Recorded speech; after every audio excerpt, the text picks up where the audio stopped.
No, there isn't. Shit, I'll let you know. You know what? I haven't got the picture about. I haven't got the picture about the screw that they're on about. So don't you worry. So busy still. We're going to calm down.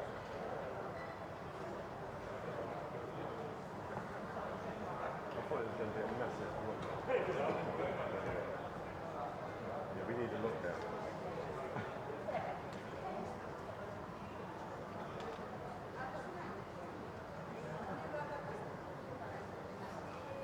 Say what you did.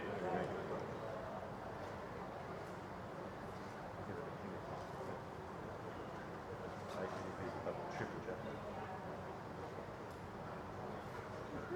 Yeah, but I knew you made that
Respected participants, I just welcome you in the press conference of Bangladesh in this COP26 venue.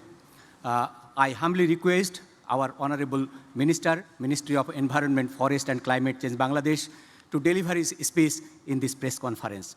Honorable Minister, Ministry of Environment, Forest and Climate Change, Bangladesh, Mr. M.D. Shahabuddin, MP.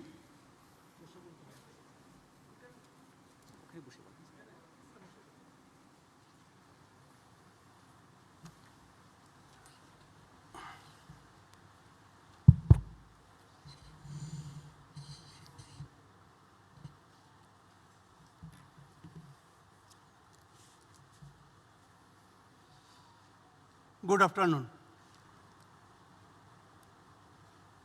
Representatives of national and international media, ladies and gentlemen, let me welcome you all to our press briefing. At this opportunity, Bangladesh express its sincere thanks and appreciation to the UK Presidency for their hard work and dedication for making the Global Climate Conference a success. Like previous occasions, Bangladesh has actively participated in the discussion under COP26 and takes this conference with high importance as manifested by the presence and effective participation of Honorable Prime Minister of Bangladesh. IPCC sixth assessment report is clear. If emissions are not rapidly reduced in the decade, this would raise the risk of dangerous and irreversible impacts on nature and human systems. This will expose the most vulnerable countries, particularly the LDCs, to unmanageable levels of risk.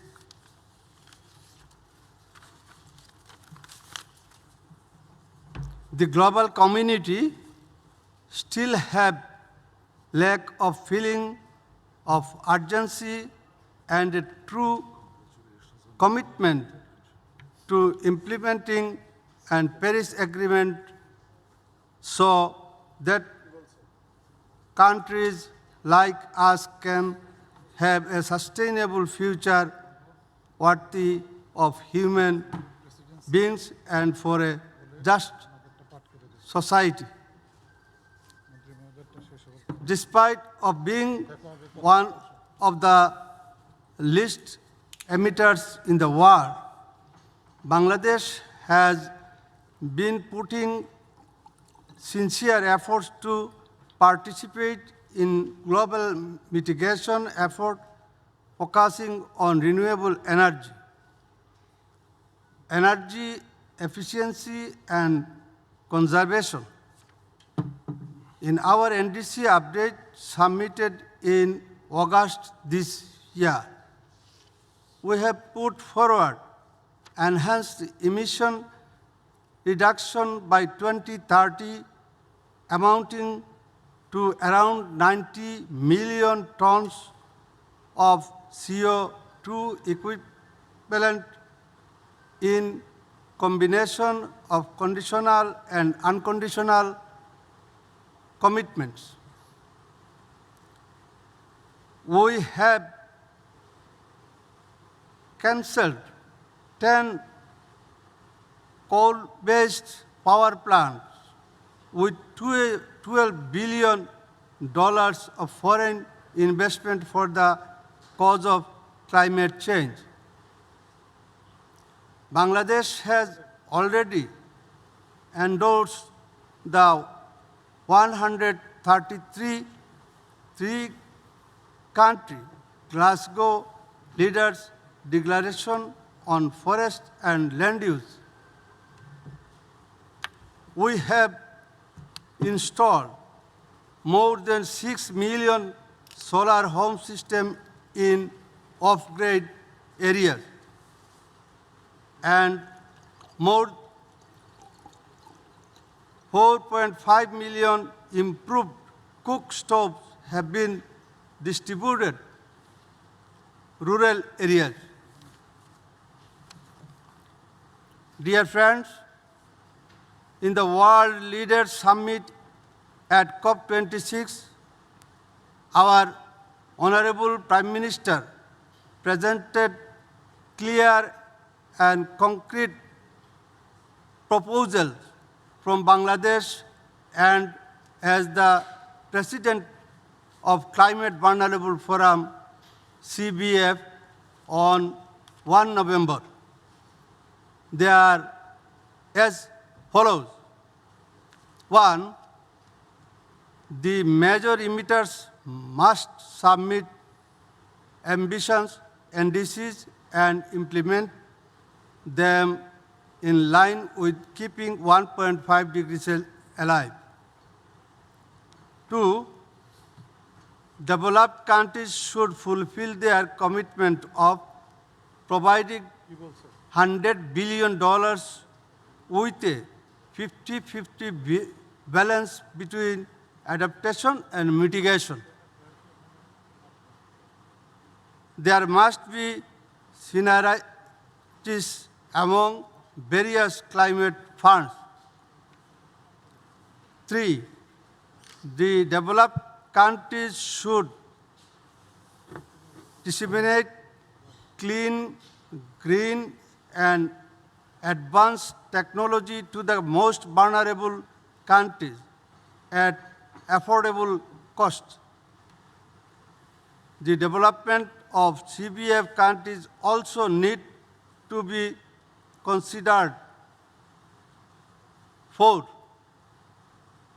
the issue of loss and damage must be addressed, including global sharing of responsibility for climate, migrant displaced by sea level rise, salinity increase, river erosion, floods, and droughts.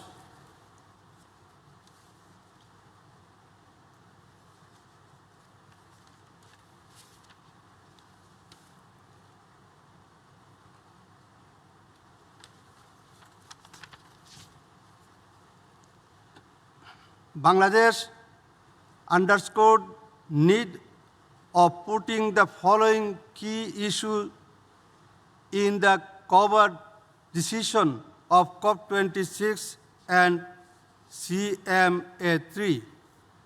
1. Addressing the gap that exists between NDCs and emission reduction required by science to keep 1.5 degrees Celsius in reach, including a roadmap for strengthening 2030 NDCs as necessary ahead of 2023 global stocktake. 2. Fixing a new deadline to produce long-term strategies pointing the way to net zero by 2050 and periodically update in the light of best available science. 3. Assuring the mobilization of and providing $100 billion from 2022 throughout to 2025, as well as finalizing the roadmap of fixing new quantified global goal on finance for post-2025. 4. Operationalizing the Santiago network on loss and damage. 5. Starting formal discussion on operationalizing the global goal on adaptation. 6. Finalizing the common time frame for NDCs.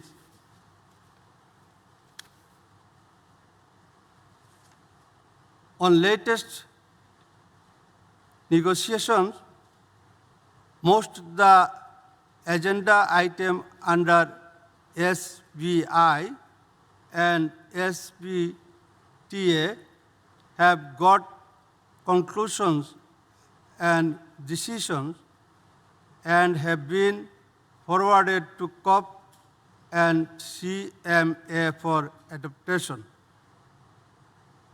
However, some cover decision related to 1.5 degrees Celsius NDC ambition, common time frame for NDCs, as well as decision on long-term finance are not decided yet. One crucial demand is definition of climate finance, which is yet to be agreed upon. There is no clear roadmap on $100 billion mobilization and new quantified goal. Urgent and adequate replenishment for Green Climate Fund and Adaptation Fund is also looked for. on loss and damage draft conclusion prepared by the SBI chair and forwarded to CMA, which is being negotiated under CMA agenda item. The function and institutional arrangement of the Santiago network on loss and damage have reflected in the draft conclusion and will be further elaborated in next subsidiary body meetings. However, they are not complete as no specific reference to funding for loss and damage. Thank you all.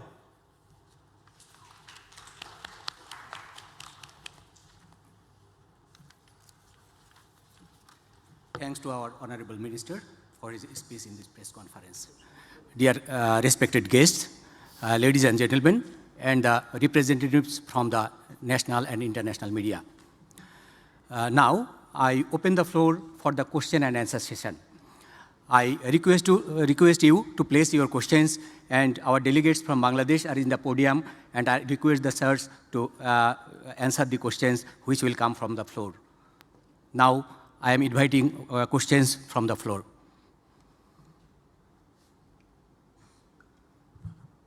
Yes, please. I request you to take the mic too.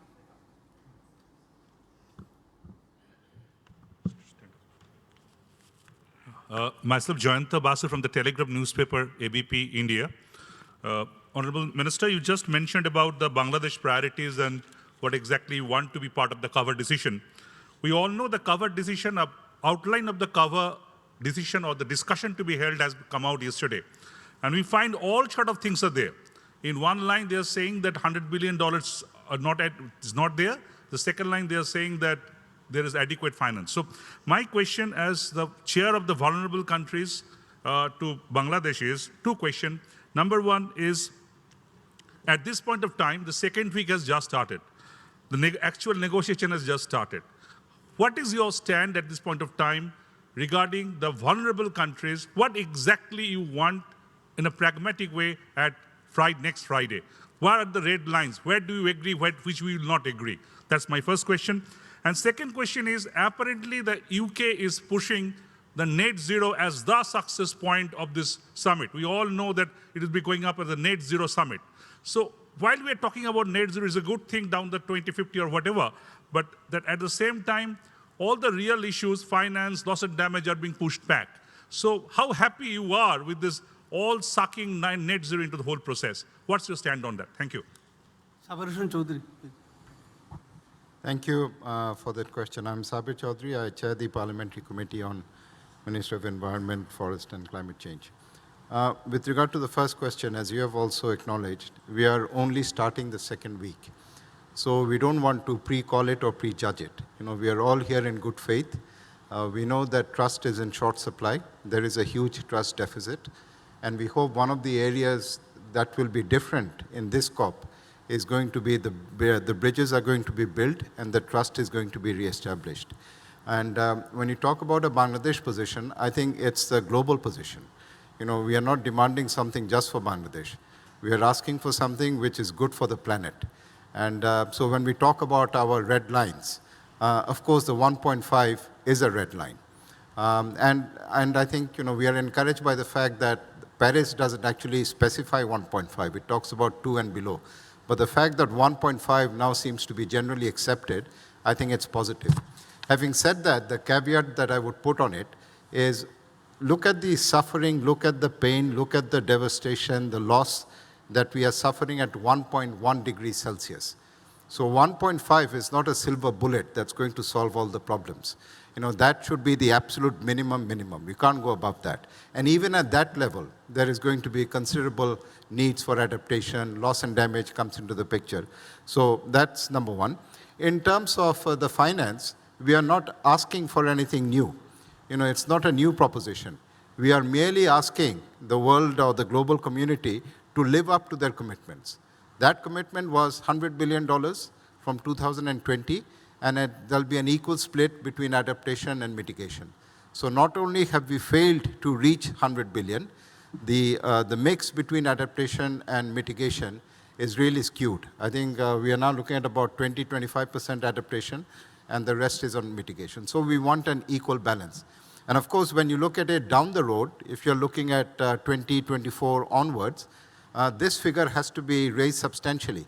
Because when we talk about 100 billion compared to the needs, it is nowhere near adequate. So we are also focused on the post-2024 architecture, the financial architecture. So that's there. And then the whole issue of how we deal with displacement. You know, Bangladesh has this very real issue. Of course, we sympathize fully. We are in full solidarity with the CVF and the small island nations as well on this. Just a 1 meter rise in sea level is going to potentially displace 40 million people. 40 million, 40. And so what do we do? That too in one of the most densely populated countries. If there's a 1 meter rise in sea level, we are projecting that the land boundaries, the map of Bangladesh is going to change. We will lose acreage, which is now there for food. So food security is a problem. Water stress is a problem. You are from India, and you know the Himalayas are the water towers for South Asia. They supply fresh water to 800 million people.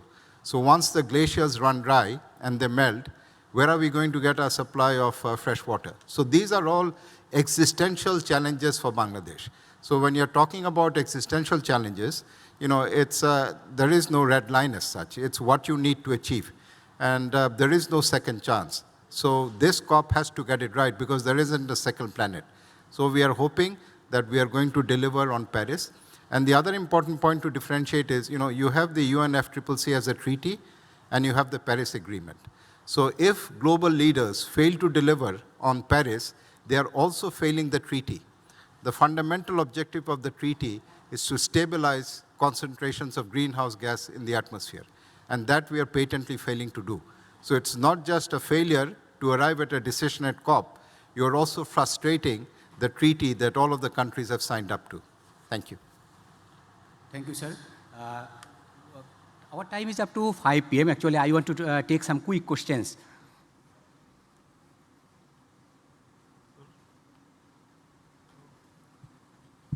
One thing I can add regarding the fund.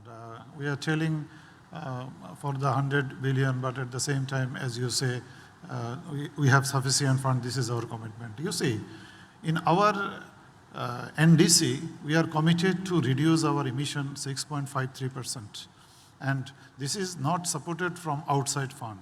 We have our 8 5-year plan, and every development project considers the emission issue. At the same time, we have a separate program. We have climate fund, especially. So 6.53 is not supported by outside fund. This is from our own fund. Here is the question of sufficiency. Thank you. Thank you, sir.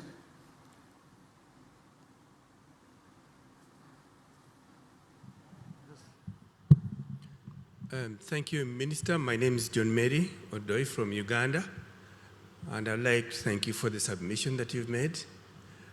My question is that developing countries, which I think your country is as well, we are concentrating so much on looking up to the developed countries to raise their 100 billion.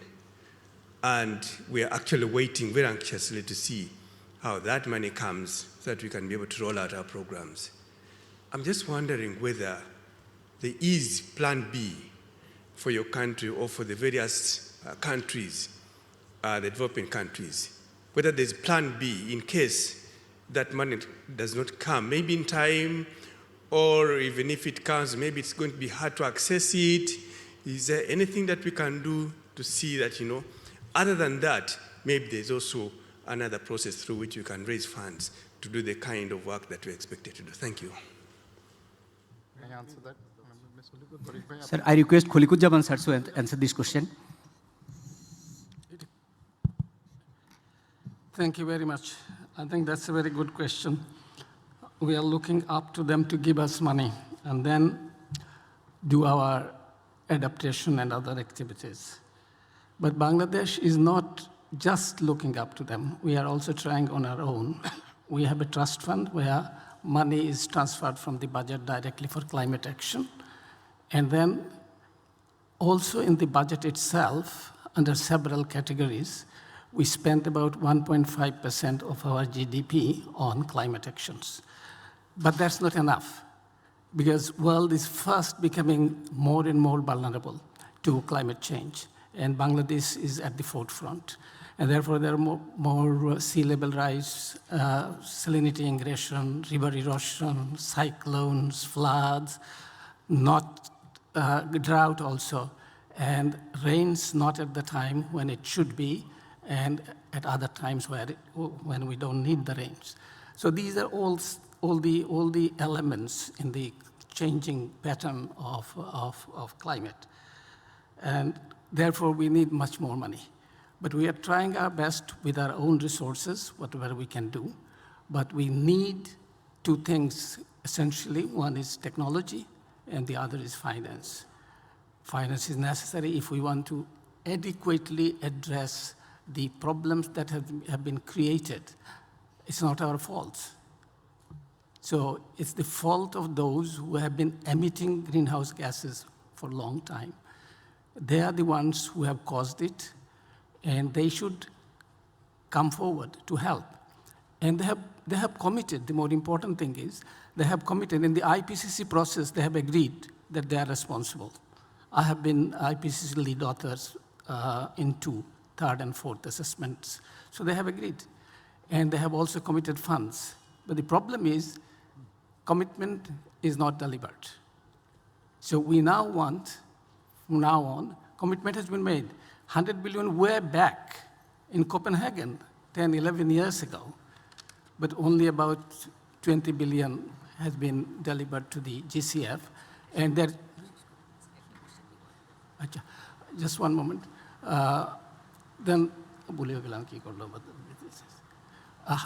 No, it is, we are told that 80 billion has been provided under this umbrella. The 80 billion is out of 200 billion, 2 years, so 120 billion short. Now we are talking that in 23 that will be fulfilled. So I think we should walk the talk internationally, and we should be very transparent. Sometimes transparency is making our life hell. We are told we have got so much, but when we go down to the brass tacks, it's not there. To the end of the time, sir, I want to take only one question. I just request you to go to her.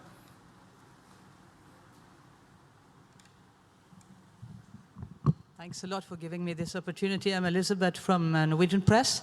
2 questions, very short ones. The one is, what is Bangladesh's position on giving refugee rights to climate refugees on equal level with other refugees?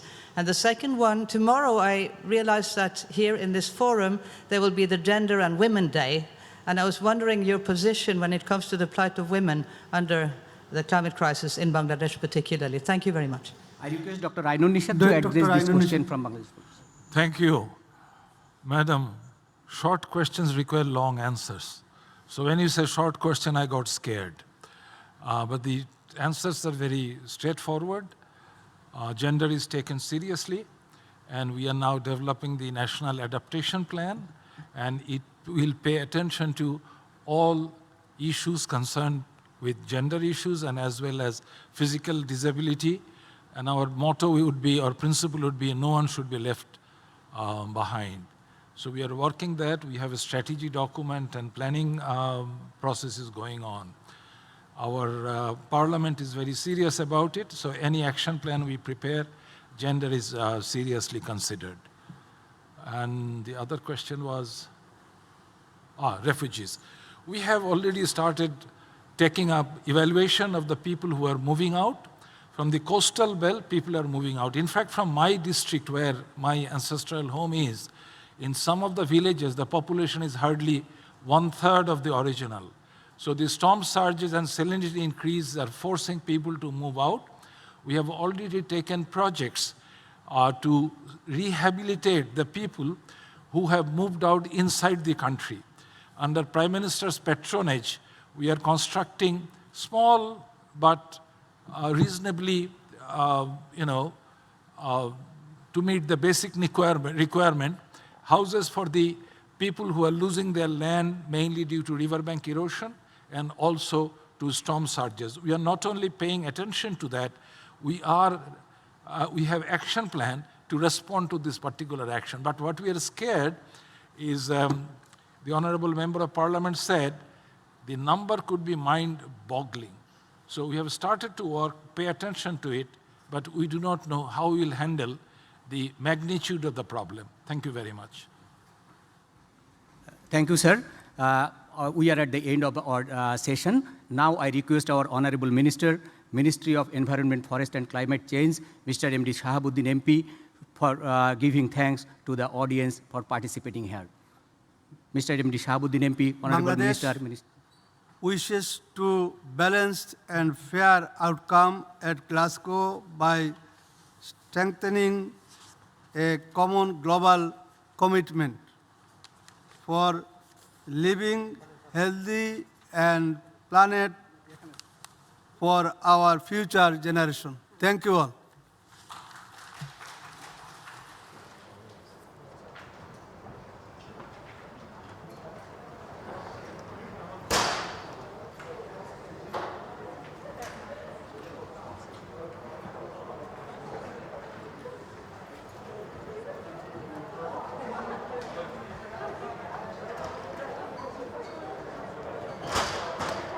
Sorry, Annie. Sorry. No, I'm sorry.